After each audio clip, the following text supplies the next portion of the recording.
Alô, bom dia. Bom Alô, dia, bom dia, Lívia. Então, bom dia, Ricardo. Bom bom dia a dia a todos. todos. Quem já entrou? Quem tá aí? Soraya, Wilson, Cris Guerra. Oi, Cris. Então, vou dando bom dia aqui para todo mundo, né? Vamos começar mais uma live hoje. Lívia, então, por onde começamos? Você quer fazer alguma pergunta sobre esse tema tão angustiante e prazeroso, Angustiante, né? não Eu é? quero, eu quero primeiro assim falar só mesmo Sim. uma percepção assim de pessoa que trabalha em home office, que está Uhum, aqui no DF nessa confusão de comércio que abre, comércio que não abre, essa discussão, né? uhum. Mas assim um, um desejo de que a gente consiga atravessar essa crise de saúde que estamos passando com serenidade e equilíbrio Pois é. e que a gente possa se manter saudável dentro de casa, né? A gente não Uhum. surtar. Pois é. Essa é uma questão, né, Lívia, que a gente tem em relação a tudo da nossa vida, né? Se manter saudável, se manter equilibrado, né? Isso é um desafio para todos nós, né? O desafio do caráter, que é a nossa maneira de ser, né? É sempre de se reposicionar, de se reinventar, né, de lidar com as adversidades da vida, né, como no caso da vergonha, que a gente já conversou antes, né, a gente já fez outras lives. A vergonha nos constrange, né, nos inibe, nos fecha, então a gente precisa sempre achar uma saída nova e diferente, por isso a gente tem que ir até esse fundo, é um fundo sem fundo, né, dentro de todos nós. E a angústia faz parte desse movimento, né? A gente está vivendo uma circunstância que é totalmente fora do normal, né? E o que nos obriga também a sair da nossa normalidade, né? A nossa normalidade nem sempre é exatamente uma garantia de saúde, de renovação, de troca, né? De mudança. Então, o nosso tema hoje é angústia e prazer, né? Os dois polos do movimento da vida viva, né? Eu quero abrir aqui a nossa conversa citando um verso de Manuel Bandeira, né? Esse verso diz assim, aliás são dois. Um é tocante e vive, e me fez agora refletir que só é verdadeiramente vivo o que já sofreu, né? Interessante a perspicácia do poeta, né? A outra fala dele é sobre a arte de amar, né? Se queres sentir a felicidade de amar, esquece a tua alma, né? A alma é que estraga o amor. Só em Deus ela pode encontrar satisfação, né? Não noutra alma, né? Só em Deus ou fora do mundo, né? As almas, essas que se encontrem com Deus, os corpos, sim, esses podem se entender, né? Isso vai mais ou menos na direção do que eu quero falar hoje para vocês e por que eu me inspiro tanto em Reich, né? O Reich mostrou que a gente tem saídas se a gente encarar certos aspectos do nosso funcionamento como naturais, né? Eu vou falar disso mais adiante, né? Tem uma outra fala aqui do Heidegger que eu gostaria de citar, né? Que é o seguinte: ele fala sobre a angústia, né? O Heidegger diz: a angústia é, dentre os sentimentos e modos da existência humana, aquele que pode reconduzir o homem ao encontro de sua totalidade como ser e juntar os pedaços a que é reduzido pela imersão na monotonia e na indiferenciação da vida cotidiana, né? A angústia é onipresente, a gente não tem como escapar dela, né? Ela tanto leva a fugir da dimensão mais profunda do humano, né? Ou ela leva também a superá-la, manifestando seu poder de transcendência sobre si mesmo e sobre o humano, né? Então, parece que a tarefa que nós temos diante do que nós estamos vivendo não é bolinho, não é uma coisa muito simples, né? Por outro lado, Não. é uma E tem, saída, né? Diga. você já ouviu aquele vídeo da Viviane Mosé, que, que ela fala sobre sofrimento, né? É, E ela dá um puxão de orelha, assim, a opinião dela, né? Ela fala que o brasileiro não tem qualificação emocional para lidar com a dor, com o sofrimento que faz sim, parte da vida, né?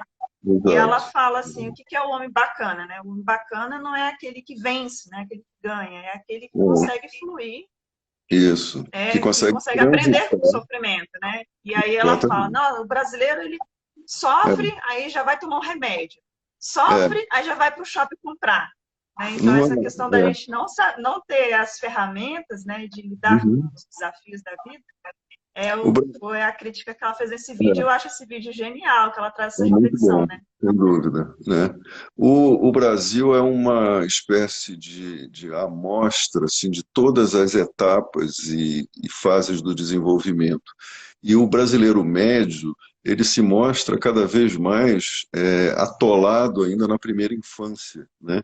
Ele é baseado em onipotência, negação, projeção, né? Todas essas coisas que estão por trás desse movimento psíquico de um modo geral, que deixa as pessoas muito radicalizadas, né? De um modo geral, né? Você vê, às vezes a gente parece que os adultos funcionam como se uma criança assumisse o controle, né? E elas esperneiam, reagem, gritam, quando as coisas precisam ser resolvidas com calma, com maturidade, com aceitação da realidade, né? Então esses mecanismos estão presentes aí. Acho que a crítica da Mosé é muito válida, né? Pois é. Vamos dar um passo adiante aqui na nossa conversa, porque eu estou preocupado com o nosso tempo, né? Que eu descobri que esse troço acaba, né? A gente, o Instagram dá só 1 hora para a gente, né? Então, vamos falar sobre angústia e sofrimento, né? Geralmente, se você for um médico reclamando de angústia, a leitura dele vai ser de que a angústia está baseada nos sofrimentos que você encontra, né? Tem muita gente fazendo essa associação. Quando se fala de angústia, quer dizer, eu estou sofrendo, né?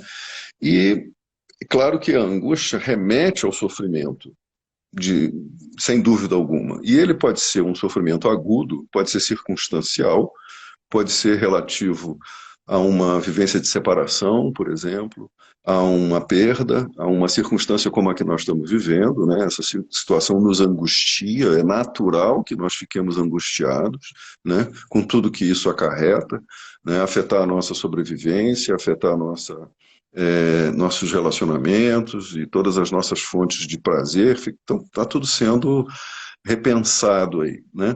Tendo que ser repensado. E é, a angústia que leva ao sofrimento, né? O que traz o sofrimento, ela precisa ser trabalhada, ela precisa ser ressignificada, né? A gente não pode ficar passivo ou culpando os outros, né? Ir pelo caminho mais fácil, né? Que é o caminho da passividade ou da projeção, dizer a culpa é de alguém, a culpa é dos chineses, né? A culpa é do destino. Tem gente que briga com Deus aí, tem gente dizendo que está deixando de ter fé em Deus, porque Deus não podia fazer uma maldade dessas com a gente, enfim. Cada um racionaliza como pode para não assumir, né, o quanto que isso nos obriga a nos implicarmos na questão que nós estamos vivendo, né? Então, a angústia vai trazer nossos sofrimentos. E os nossos sofrimentos, eles não só são agudos, né, mas eles também podem ser crônicos, né? A gente pode ter sofrimentos que vêm desde a primeira infância, né, ter passado por abandono, rejeição, por traumas, por situações difíceis, né? Nunca ter feito uma terapia, nunca ter trabalhado as questões de uma maneira mais intensa, mais profunda, né? As terapias costumam, às vezes, ser uma fonte de escape, né? Muita gente diz, não, chama o bar de terapia, né? Aqui em Brasília tem um bar que tem esse nome, né? Terapia, né? É, É muito engraçado. Você vou para terapia, na verdade, vai para o bar encher a cara. Ele fugiu da é, terapia. Então, a angústia e o sofrimento, eles estão entrelaçados, né?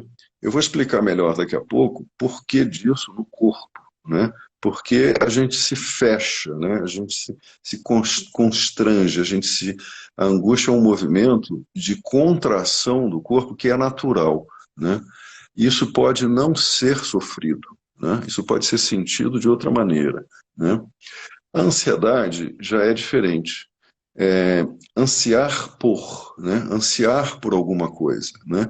A ansiedade pode ser totalmente dominada pelo imaginário. A ansiedade pode ser a expressão de um sofrimento imaginário, porque eu antecipo uma catástrofe, né?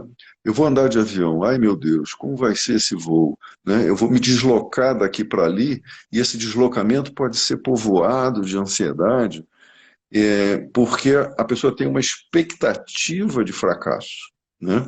Ela está ativada numa excitação nervosa, né? Que é simultaneamente do sistema nervoso e nervosa no sentido de ansiosa, sofrida, né?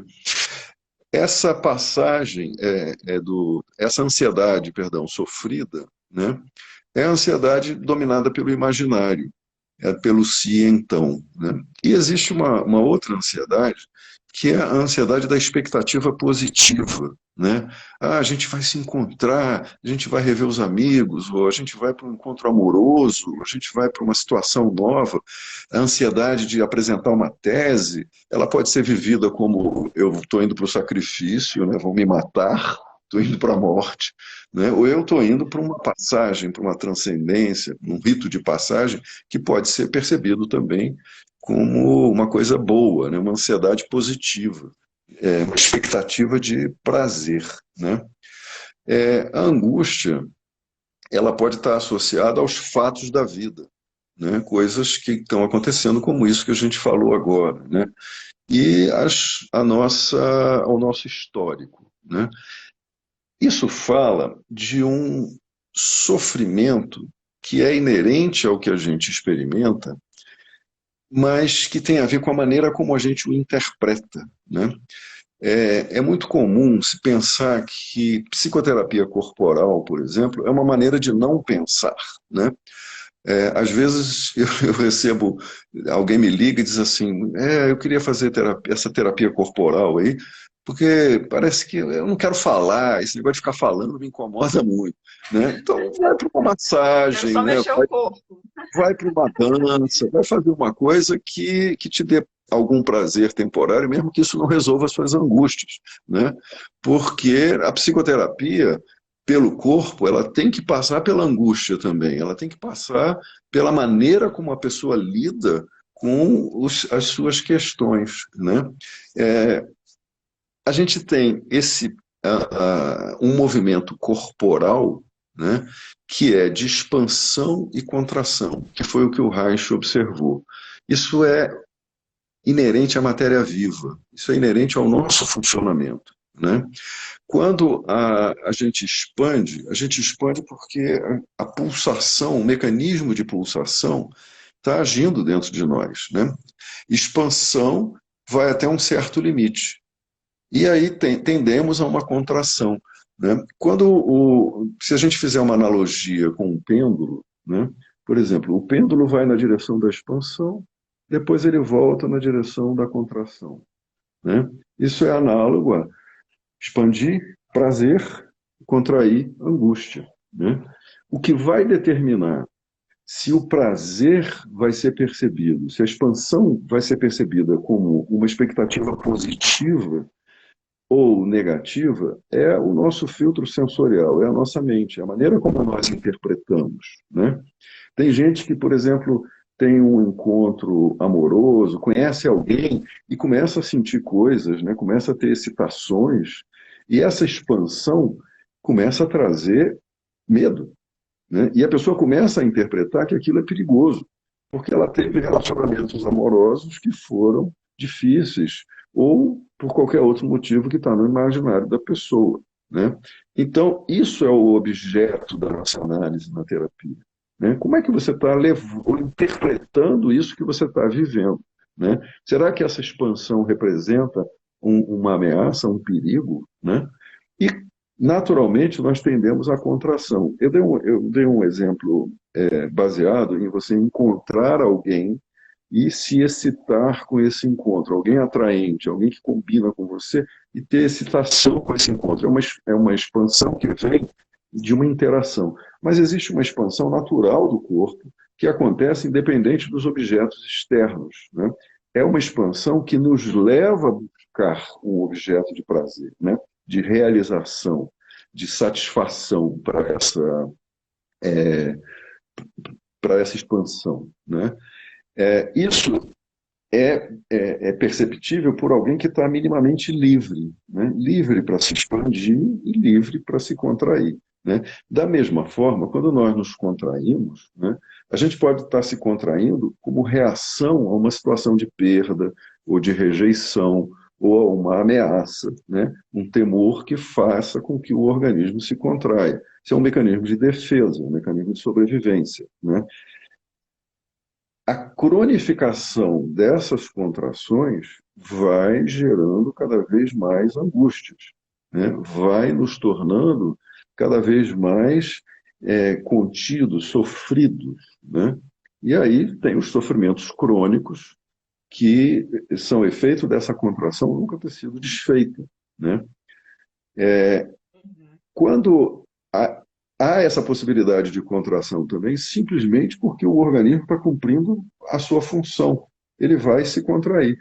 Nessa hora, essa contração, que não veio necessariamente de uma ameaça ou de um fracasso externo, é uma contração que nos leva à interiorização, à quietude, né?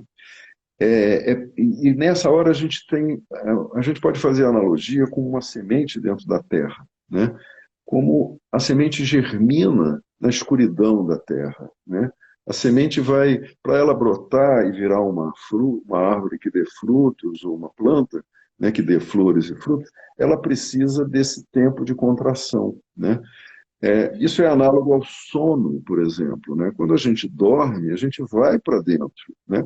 O sono, quando a gente está bem, é o lugar onde a gente germina as nossas sementes, né? Por que dormir bem é tão importante, né? Você joga o lixo emocional do dia fora, né? O cérebro faz essa limpeza e a gente se renova, trazendo para o mundo novas possibilidades, né? As pessoas que se isolam, que são muito fechadas no mundo, elas tendem a uma depressão, né? Essa depressão, ela é a tentativa de manter essa contração cronificada, né? Através do isolamento, você não se excita, você não se estimula, você não interage, né? Então, a contração, ela pode ser percebida como um momento positivo, né? Ou percebida como um momento negativo, né? Eu pratico retiros de meditação, retiros longos. Aliás, estou pensando que a gente pode fazer uma live sobre meditação e psicoterapia, que é um tema que também me atrai Muito bom. muito. Gostaria muito de falar sobre isso, né? Porque muita gente está indo praticar meditação hoje em dia e está levando expectativas muito irreais para o processo de meditação, né?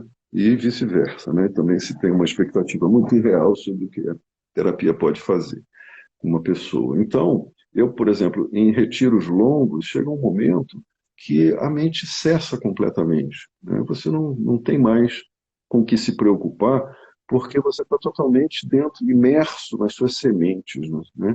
E a mente germina coisas muito ricas. É um momento de muita riqueza interior, né? E também de solução de sofrimentos. E a gente só consegue isso dentro de uma atmosfera onde realmente você vai se desligando do mundo, se desconectando, é como se fosse uma grande noite, né? Uma grande viagem para dentro, né? e que permite a restauração de muita coisa, e é um momento muito criativo, né? Eu já saí de retiros de meditação inspirado para escrever livros. Por conta do meu cotidiano, eu acabei não botando isso em prática, mas inspiração havia, né? Então, se a gente fizer essa analogia com a planta, né, com as plantas, elas germinam dentro da terra, né, recebem os nutrientes e geram frutos, né, geram frutos para o mundo, né? O nosso funcionamento é análogo a isso, né? A gente tem que poder se retirar do mundo, a gente tem que poder ter um espaço de silêncio interior, onde a gente se desliga do mundo, a gente não está ligado ao mundo, nessa hora a gente está ligado ao mundo interno, e aí a gente tem que separar o que é do mundo dentro de nós e o que é nosso, né? E essa separação é muito difícil, às vezes a gente diz, nossa, só tem o mundo dentro de mim, entendeu? Não tem eu, o que sou eu aqui, né? É aí que se encontra o grande vazio, né? Mas é um vazio muito criativo. Então, essa possibilidade de transitar entre o mundo interior, né, o mundo que é um mundo de germinação, que é um mundo de, de trabalho interior, né, que é onde a gente tem, o mundo onde a gente encontra muitos sonhos, encontra os pesadelos também, porque as histórias mal vividas do mundo, os embates com o mundo vão aparecer aí, né? Aí a gente tem o movimento de ir para o mundo, né? A gente tem que ir para o mundo com aquilo que a gente tem para dar, com aquilo que a gente pode, né? Essa quietude, essa interiorização, ela pode ser muito rica e pode ser muito sofrida também, porque ela pode provocar essa ebulição daquela, lembra daquela mochila dos não ditos, né, dos silenciados, que eu falei na outra live, né, que a gente carrega dentro de nós muita coisa que foi guardada da infância, de momentos difíceis da vida e das histórias em que nós nos envolvemos e que é, são os nossos silenciados, né? Alguns são segredos gravíssimos, né? Aqueles segredos horríveis, né? Outros são momentos difíceis que precisam de ressignificação, que precisam de um trabalho psíquico sobre eles, né? Quer dizer, a nossa felicidade, o nosso bem-estar, o nosso prazer, ela não vem de graça, né? Você tem que ter muita sorte, mas muita sorte, para ter sido atendido em todas as suas necessidades, desde o nascimento, né? E ter podido entrar na vida adulta com um senso de self que tem todo o potencial para amadurecer, né? Não passar por grandes problemas, não atravessar guerras, não atravessar situações difíceis, né? O encontro com o Thanatos, né? Com o Deus da morte, né? Que é o que a gente está vivendo nesse momento de pandemia, né? A gente está vivendo esse encontro aí com a possibilidade tanto de morrer fisicamente quanto de morrer psiquicamente, né? Isso tudo é uma retrata e cada um tem que se dar conta, né, em si próprio. Isso é um olhar que cada um tem que ter e os terapeutas estão aí para ajudar as pessoas nisso, né? Os terapeutas também precisam desenvolver esse olhar dentro de si. Isso não é uma coisa que eu, por exemplo, tenho 40 anos de clínica, mais 5 anos de faculdade, eu não me sinto pronto e acabado, né? Isso aí eu tiro de letra. Não é bem assim, né? Às vezes até trocar o pneu do carro é complicado, entendeu? Aparece uma nova tecnologia, um macaco hidráulico que não sei o quê, e complica tudo, porque a gente precisa sempre se reposicionar, a gente precisa sempre se reinventar, né? A gente não pode achar que o nosso pacotinho de soluções, né, ele está pronto e acabado e vai dar conta de tudo, né? Você que é do mundo empresarial, do marketing, né, no mundo empresarial falam disso o tempo todo, né, que as empresas precisam se reinventar, porque a gente vive se renovando, né? Cada entrada em si mesmo, que resulta numa saída e numa ida para o mundo, é um movimento de ir e vir que significa impermanência, que significa transformação, né? E a gente volta e se renova. Então, é muito importante pensar na maneira, examinar a maneira como a gente olha o mundo, né? Como a gente vê o mundo, o tipo de mente que a gente tem, né? Com que tipo de mente eu olho o mundo? Eu vejo no consultório, muitos pacientes estão falando, por exemplo, de uma situação que se repete, né? De um medo que aparece toda vez que a pessoa quer fazer uma mudança, né? Ela está insatisfeita com uma situação, está insatisfeita com o trabalho, está insatisfeita com o casamento, com o relacionamento, está insatisfeita com a solteirice, com a solidão, quer fazer uma mudança, né? Mas essa mudança é cerceada por diversos mecanismos de defesa que a própria pessoa carrega, que não tem a ver com a condição real. Ela faz uma análise da realidade dela, ela vê os meios de fazer aquela mudança, mas começa a se travar e aí começa a dizer coisas que são verdadeiras sentenças de morte, né? A pessoa diz assim: ah, não, eu tenho certeza que eu vou ser sempre assim. Hã? Como diz os adolescentes, né? Hello, né? Como é que você pode, como é que você pode ter certeza de que você vai ser sempre assim, né?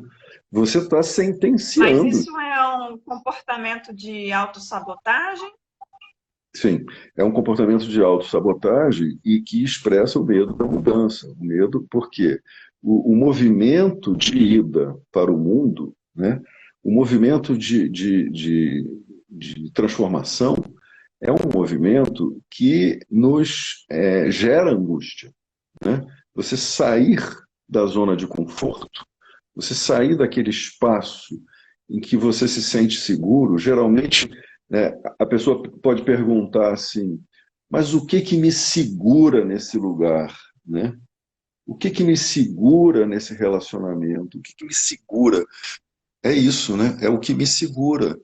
Eu estou aqui por causa do que me dá segurança, né? O segurar é algo que não que a pessoa se prende por conta das falhas ambientais, como dizia o Winnicott, né? Desde a infância, né? O ambiente não era suficientemente seguro para que a pessoa tivesse coragem para mudar, né? Mudança exige coragem, exige esforço, exige trabalho, existe renovação, né? Ir para uma condição nova significa poder abrir mão de certos confortos, né? Para poder evoluir, para poder se reinventar, né? A gente não se, não, é a história, o mito da fênix, né? Se renasce das cinzas, né? Você tem que aceitar o incêndio, né? Aceitar que as coisas vão queimar dentro de você, aquelas fontes de segurança, e você vai encontrar novas fontes, né? Quando as pessoas encaram esses núcleos e conseguem ressignificar essa maneira catastrófica, negativa, ansiosa de projetar no futuro aquilo que é uma memória de fracasso, né? E se desprega, tem que haver um descolamento. Isso é uma parte minha que me faz pensar assim. É uma parte minha que transforma um movimento de pendulação energética, né, de contração e expansão, de angústia e prazer, em algo muito sofrido, né? Porque são todas essas interpretações que essa mente, baseada nesse imaginário infantil, catastrófico, né? Essas interpretações que geram mais cerceamento. Não, deixa eu ficar aqui. Aí, quando o cliente chega na terapia, normalmente o pêndulo dele está assim, ó, bem curtinho, né? A gente vai fazendo intervenções nesse sistema energético, né, psicoenergético, e essas intervenções vão tornando esse movimento esse pêndulo mais amplo. O movimento desse pêndulo vai ampliando. Ele vai ampliando mais na direção da expansão e vai mais na direção da contração também, né? E isso fica bem quando a pessoa expande para o prazer, atravessa as suas memórias ruins, volta para a quietude, né? Ela não precisa se cristalizar em ponto nenhum desses, né? E isso é o movimento da vida dentro de nós, né? Expansão e contração. Mas se a cada momento desses né, houver uma mente interpretando que isso nunca é bom o bastante, né, nunca é suficiente, nunca é algo... por exemplo, esse prazer não é algo que represente a realização fantástica de um eu ideal, né? Então, ter encontros prazerosos com a vida, né, fica sendo sempre submetido a uma mente julgadora que tende a desqualificar todas as possibilidades, né? Quando a gente começa a mexer numa pessoa assim, aí aparece que ela teve coragem de fazer grandes mudanças na vida dela, né? Ela teve muita coragem desde a infância, às vezes foi um sobrevivente de um histórico de vida difícil, né, que pôs em risco uma porção de coisas da existência dela, mas essa pessoa não valoriza isso, né, porque isso não representa o ideal narcísico de sucesso, que é essa criação mágica, fantasiosa, que você citou aí da filósofa, né, da Viviane Mosé, né? É uma tentativa de se manter numa condição idealizada que é terrivelmente angustiante. Então é uma angústia inventada, não é uma angústia que vem de uma impossibilidade real ou de uma contração natural que se está vivendo, né? É a cronificação desse estado de angústia, né, e das defesas, desse pulsar pequenininho, né, desse pouquinho, né, que prende num lugar psíquico regredido, né, que é esse lugar fantasioso, que o Reich chamou de couraça, né? Couraça caracterológica, né? Muitas terapias corporais, às vezes, acham que pode se resolver isso com pensamento mágico, né? Você solta esses bloqueios, faz as pessoas soltarem essas emoções e ela vai ficar bem, porque ela chorou, gritou, expressou as raivas. Essas são as terapias catárticas, né? As terapias catárticas pecam pela falta de compreensão de que aquela pessoa precisa se ressignificar, né? E que isso acaba criando um ciclo repetitivo, um ciclo que a pessoa não sai nunca, né? Que ela está sempre procurando os traumas dela e a repetição e revivendo as angústias e revivendo a saída raivosa da angústia, né? E que não é um ciclo criativo, não é como voltar, né? Voltar para dentro de si, germinar novas sementes, né? Limpar, elaborar e ir para o mundo de novo de uma forma positiva, né? É algo que mantém um ciclo. A pessoa não supera isso, né? Não se pode trabalhar o corpo sem trabalhar a mente, a maneira como a pessoa lida, sem trabalhar o caráter junto, né? As angústias não vão se resolver enquanto a pessoa não desmistificar isso, né? As terapias de trauma trabalham bem esse aspecto da ressignificação, principalmente o EMDR, né? Porque permite que a pessoa reconstrua a imagem que ela tem dela mesma, né? Ou então levam recursos para ela se lidar melhor com aqueles aspectos, né? Mas muitas delas ainda são falhas nesse sentido e acabam gerando uma transmissão de esperança onipotente, baseado na onipotência, né? O que seria basear isso na onipotência ou na esperança, né? Ah, você fez uma porção de terapias na vida e continua se sentindo angustiado. Sim, bem-vindo ao mundo real, né? A angústia é parte do nosso funcionamento, né? Eu trabalho isso com os clientes nas primeiras sessões, né? Outro dia eu brinquei com um, cheguei na janela do meu consultório, tem uma igreja que dá para ver lá do outro lado, eu falo, olha, milagre é ali. Se quer terapia, é aqui. Se quer Respostas rápidas ali. fazer um trabalho com você mesmo, hein? Falhou, Lívia. Respostas rápidas não temos. Respostas baseadas no pensamento mágico, né? Que a gente não faz isso por maldade ou por burrice, não. A gente faz isso porque a gente traz isso da infância, né? O bebê estava lá chorando, angustiado, não sabia o que estava acontecendo. De repente, tudo passou. Claro, a mãe veio, pegou no colo, limpou a fralda, deu de mamar, né? Aí vem a felicidade. É uma felicidade que depende do outro, né? Não foi uma felicidade conquistada por um esforço próprio, né? E nesses primeiros momentos da vida, né, a gente tem o pensamento mágico, o bebê se orienta pela onipotência, né? Ele cria o mundo. A culpa, a mente culpada, né, pode vir também do fracasso da onipotência, né? O que gera o falso self, né? É a onipotência de que, sendo o que a mamãe quer, eu posso livrar a mamãe da angústia dela, né? Então, isso é uma operação psíquica totalmente infantil. Você não vai conseguir livrar a angústia da mamãe, né? Você tem que lidar com a sua, né? Você não vai se livrar da angústia do outro, né? Muitos relacionamentos são calcados nesse posicionamento, que é um posicionamento desonesto, digamos assim. Mas não é uma desonestidade psicopática, né? Eu não estou falando aqui de casos de malignidade.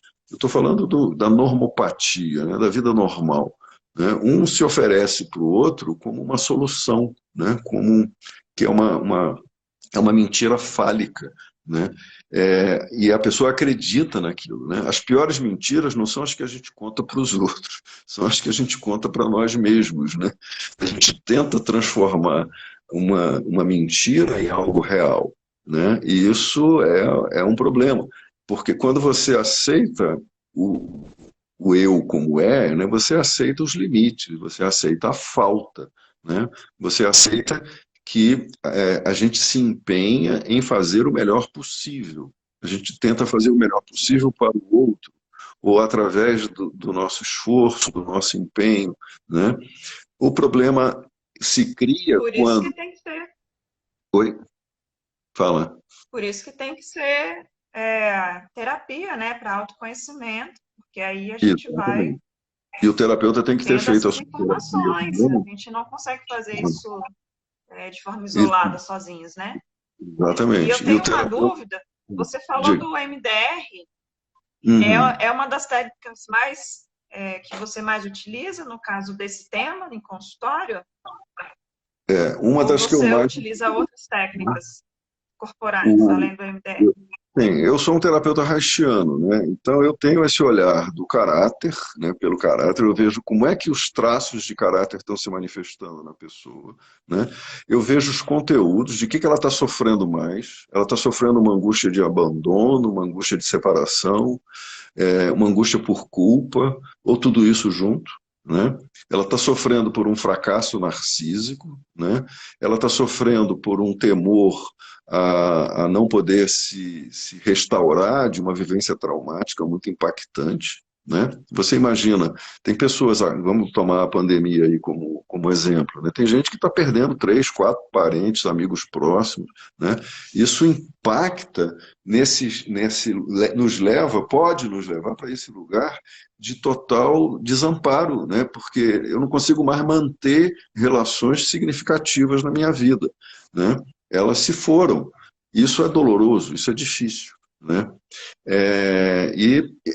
Isso é um trauma que pode travar muito a pessoa e ela não conseguir sair. Se ela tiver um histórico traumático, uma repetição, ela se tranca nessa desesperança, né? Essa é uma das mentes que a gente tem que trabalhar, é a mente desesperançosa, né?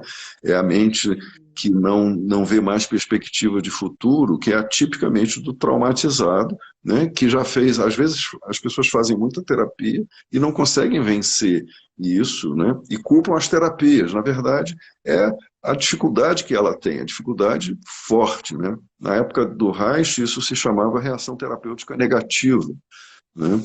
E tinha que ser trabalhado, e várias escolas de terapia tentaram criar novas possibilidades de tratamento, né? No histórico da psicanálise tem vários autores que se propuseram a desenvolver outras técnicas para melhorar isso, né? Para ajudar a lidar com isso. Mesmo assim, a gente encontra gente muito desesperançosa, né? Porque essas pessoas ainda estão alimentando, por um lado, a esperança de que elas vão ser capazes de viver num mundo ideal, né? Num eu ideal. Elas não aceitam a realidade como ela é. Quando a gente aceita a realidade, aqui eu estou falando de realidade interna também, né? Não é só mundo real, né? É a realidade de como você se constituiu, né? De como você se formou e em função de que você se estruturou. Então eu tenho que ter técnicas terapêuticas para ajudar as pessoas a se trabalharem nesses diferentes níveis, né? Nesses diferentes níveis onde elas trazem memórias difíceis. Na terapia haitiana, a gente tem todo um procedimento que trabalha bem com as memórias primitivas. A gente traz memórias, imagina, quando a gente começa a falar, a gente já tem 1 ano e tanto de vida, né? O bebê começa a organizar a sua experiência a partir da linguagem. A gente só pode se organizar a partir da linguagem depois que a linguagem se desenvolve. Então, nesse período inicial da vida, a gente é só a linguagem corporal. E é uma dependência enorme, né? Por isso que o bebê precisa de colo. Ele precisa de uma mãe estruturante, né? Uma mãe suficientemente boa. Ele precisa de um ambiente organizador para poder se desenvolver. Isso é uma dependência biológica, né? A gente precisa disso corporalmente. Então, tem técnicas terapêuticas que vão a esse lugar, né? Vão mexer nessas memórias, que vão estimular a energia a pulsar de uma forma diferente nesses estágios. Tem coisas que não se desenvolveram bem, funções que não se desenvolveram bem. Essa função de interação, né? Esse dentro, fora.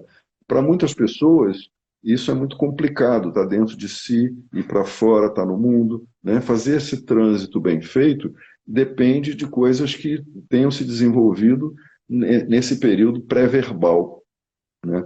E depois tem as técnicas terapêuticas que podem ser usadas a partir da linguagem, a partir do que a pessoa pode falar. A psicanálise, por exemplo, ela está baseada na fala, né? Agora, eu conheço histórias de pessoas que levaram 11 anos, 12 anos, 15 anos, 20 anos em análise, né? E não conseguiram acessar esses núcleos, ou por um histórico traumático grave, né? Ou porque a técnica é limitada, né? A psicanálise é uma das teorias sobre o psiquismo mais ricas que existe, né? Tem tanto livro de psicanálise escrito, né? Só Freud escreveu 24 volumes e tem muita coisa que se pode ler a esse respeito, né? A psicanálise é uma fonte inesgotável de conhecimento, porém a técnica psicanalítica é extremamente limitada, né? E tem um momento em que ela é necessária, tem um momento em que ela é útil, mas tem um momento que ela não alcança, né? Tem um lugar que ela não vai, né? Eu vejo isso pelo histórico dos psicanalistas que me procuram para fazer terapia comigo, né? E eu vejo isso pelo histórico das pessoas que fizeram muitos anos de análise e não conseguiram essa coesão corpo-mente, né? Elas estão sempre fugindo dessa ligação. Essa é a maior dissociação que a gente tem e que impede que a gente consiga se autorregular, né, através da consciência corporal, né? Isso é a dissociação com a sensação corporal, né? Tudo que eu falo, tudo que um cliente fala, tudo que nós falamos tem uma atividade corporal envolvida, né? Os estudos sobre o cérebro mostram isso. Geralmente, a pessoa que está muito sufocada, muito presa, né, com esse pêndulo curtinho, ela começa a falar, aí se eu pergunto, mas o que você sente no seu corpo quando você me diz isso, né? A pessoa, ela dá uma resposta mental, né? Ah, eu acho isso, aquilo, me lembra tal coisa, mas não tem uma conexão com sensação corporal. Quando a gente restaura essa conexão, e às vezes isso é um trabalho longo, às vezes a terapia só anda depois que a pessoa se reconecta com o corpo, né? Que ela consegue esse fenômeno de pulsação conjunta, né? Energia e matéria. Então, as técnicas terapêuticas, elas têm que ir sendo escolhidas de acordo com a necessidade. Se a pessoa está muito dissociada do corpo e da mente, ela tem pouca responsividade, né? São os analistas mentais, né? São as pessoas que tendem a ficar mentalmente resolvendo tudo, ressignificando tudo.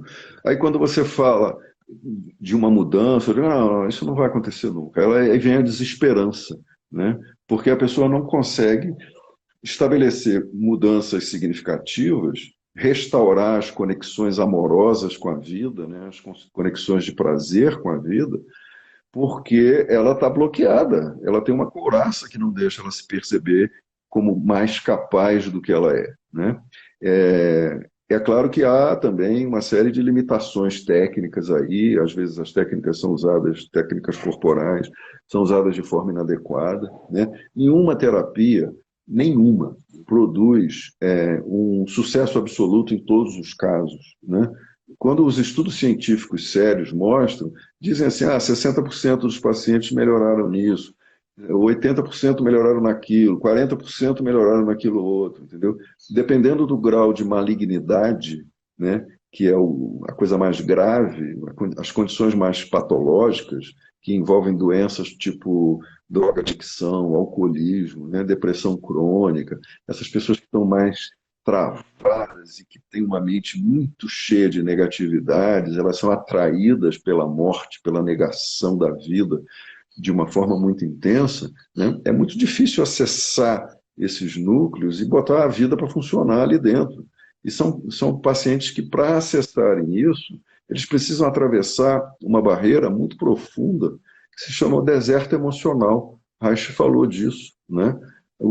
A falta de conexão emocional, que começou lá no período inicial da vida, quando a linguagem não alcançava a experiência, né? Quando não tinha palavras para se traduzir, né? E que aí entra o conceito de Winnicott de inimaginável, né? Um temor, uma ansiedade, um sofrimento inimaginável, não tenho o que dizer sobre isso, né? Isso traz muita desesperança, né? Isso traz muita percepção de fracasso, né? Enfim, a restauração da possibilidade de pulsação e fluxo, né, depende dessa conexão energética, dessa conexão da percepção e da atenção com aquilo que está no fundo, com aquilo que é a nossa base de funcionamento, né? Chegar nesse núcleo, né, chegar nessas sementes, nessa raiz, é muito difícil. Muita gente se dissocia muito, tem muitas defesas, tem muita fuga de contato, né? Então, a primeira coisa que uma boa terapia tem que resolver, né, e para os pacientes que tiveram a sorte de ter mais liberdade, né, mais fluidez e mais recursos, isso age mais rápido, né? As terapias são bem-sucedidas porque os pacientes são receptivos à maneira como são abordados pelos terapeutas, né? E tem pacientes que não são receptivos, tem pacientes que não querem por aquele caminho, querem outro, reagem a coisas que às vezes nem o terapeuta sabe, entende? Às vezes a gente não sabe, se eu vou saber depois, ou nunca vai saber, né, por que um paciente deixou a terapia de maneira precoce ou por fuga, né? Eu já tive alguns que fugiram da terapia nesse período de pandemia, né? E não sei o que está se passando com eles, né? O que porque depende dessa interação entre os recursos que cada pessoa tem, a possibilidade de pulsação, né? Essa consciência de que eu existo separadamente, que é a primeira fonte de angústia que nós temos, né? É perceber-se separado. O Reich dizia que os bebês começam a controlar a angústia contendo a respiração. Isso é um mecanismo de defesa, está lá no bebê, ninguém ensina para ele. Não, aprende a respiração que você para de sofrer, né? Não, é um mecanismo, a gente cria isso, né? Depois a gente pode criar um método, né? Vamos respirar bem devagarinho para nos acalmarmos, né?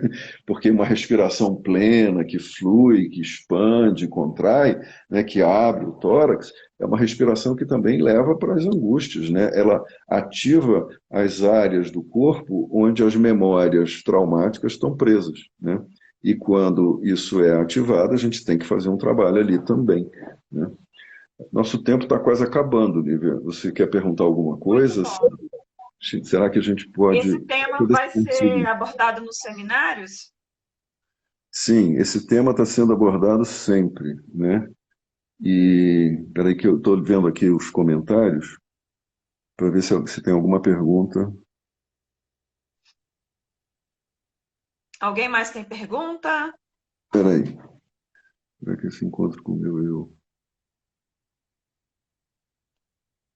Alguém fez uma pergunta. Cláudia, você fez uma pergunta muito boa. Mas será que esse encontro com o meu eu necessito sair para meditar? Isso não pode acontecer treinando em casa mesmo? Ah, sim, é excelente essa pergunta, né? Quando a gente sai, quando eu saio, muita gente sai para meditar e faz retiros, né? A gente quer aprofundar essa capacidade, né? A gente quer que isso vá às últimas consequências, né? Mas isso é da atividade diária de cada um, né? A gente pode fazer isso tomando banho, pode fazer isso na hora que conversar com aquele amigo íntimo, né? Que é o travesseiro, né? Que só ele escuta você, né? Só ele aprova ou desaprova as suas verdades. E esse olhar para si mesmo, cada um deve encontrar uma maneira de parar e refletir sobre si mesmo, né? Há vamos dizer assim, há uma possibilidade de aprofundar essa capacidade, né? Eu costumo brincar, me dizem assim, você vai para outro retiro de meditação? Eu, eu digo assim, eu tenho um karma muito ruim, eu preciso voltar, eu sou um eterno repetente, né? Na verdade, eu vejo coisas mudando sempre, né? Eu não vejo repetição nisso, isso para mim não é um sofrimento, isso é uma abertura para a vida, né? Então, a gente pode fazer isso no dia a dia, né? Tem técnicas terapêuticas que fazem a pessoa parar para prestar atenção nela o tempo todo, né? Você presta atenção em você na hora que você senta no carro para dirigir, na hora que você está cozinhando, na hora que você não está fazendo nada, né? O que é necessário é olhar para a forma como a gente se aliena da gente mesmo, né? Não é que você não vá, por exemplo, para o bar encontrar os amigos, não é que você não vá tomar a sua cerveja de vez em quando, não é que você não vá fazer uma coisa só, que não tem importância nenhuma, mas que é divertido, né? Que você não vai salvar o mundo, você não vai fazer nada, não vai para um retiro de meditação, né? Mas é preciso olhar que a gente tem esses momentos de descanso, mas isso não pode ser uma fonte de alienação. Você tem que poder voltar para si mesmo, né? Quando a pessoa não consegue nunca estar dentro dela mesma, ela está sempre no externo, né? Ela está sempre fora. Essas pessoas, elas são as mais difíceis, né? É difícil, por exemplo, você ajudar uma pessoa que está sempre fora, está sempre querendo se ver através da imagem que ela tem para o mundo, né? E está sempre brigando por isso, porque ela não tem conexão com ela mesma, ela não se implica, né? Então, essa falta de autoimplicação precisa ser revista, né? Será que eu tenho alguma responsabilidade na maneira como meus filhos falam comigo, na maneira como meus amigos me tratam, né? Nas críticas que eu recebo? Será que eu tenho alguma responsabilidade nisso, né? O que eu estou fazendo, né? Olhe para o que você está fazendo, né? Se você tem esse olhar, né? Você desenvolve uma autocrítica que, na tradição do Bodhidharma, que é uma escola de terapia dinamarquesa, se diz é um ego observador, né? Você vai observar a si mesmo, né? Quando a gente vê que o cliente não tem um ego observador muito desenvolvido, ele só justifica as coisas que ele fala, né, o dele mesmo. Ele não se implica. Então, é necessário desenvolver esse eu observador, né? Se pode usar retiros de meditação ou se pode usar é, o que é, o que a gente puder usar de ferramenta para isso, né? Não sei se vai Tem, dar tempo, mas tem gente pedindo exercícios para fazer durante a pandemia. pois é, Aí, de repente, você eu pode fiquei fazer devendo, eu uns fiquei devendo, stories, ou se não der tempo. eu fiquei devendo um vídeo sobre a última live, né, que eu comecei a falar de uma técnica e acabou o tempo e eu não fiz esse vídeo. Eu acabei me enrolando, não tive tempo. Eu vou fazer um vídeo sobre isso depois, dando essas explicações, tá? Então a gente fala melhor sobre isso depois. Deixa eu ver se tem mais alguma pergunta aqui que dê tempo de responder. Quanto tempo a gente tem ainda? Acho que só mais um Uns minuto, dois dois. minutos. 2 2 a minutos? 3 minutos aí. É.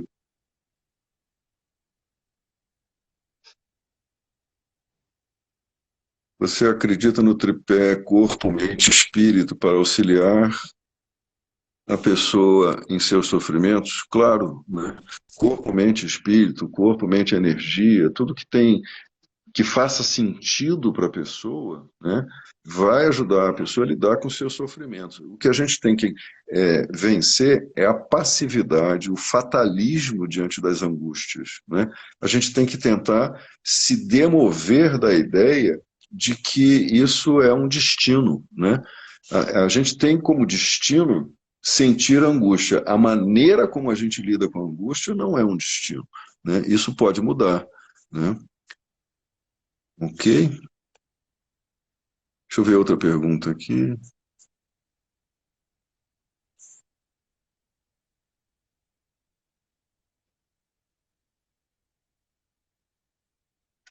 Não estou vendo aqui onde fazer retiros de mindfulness.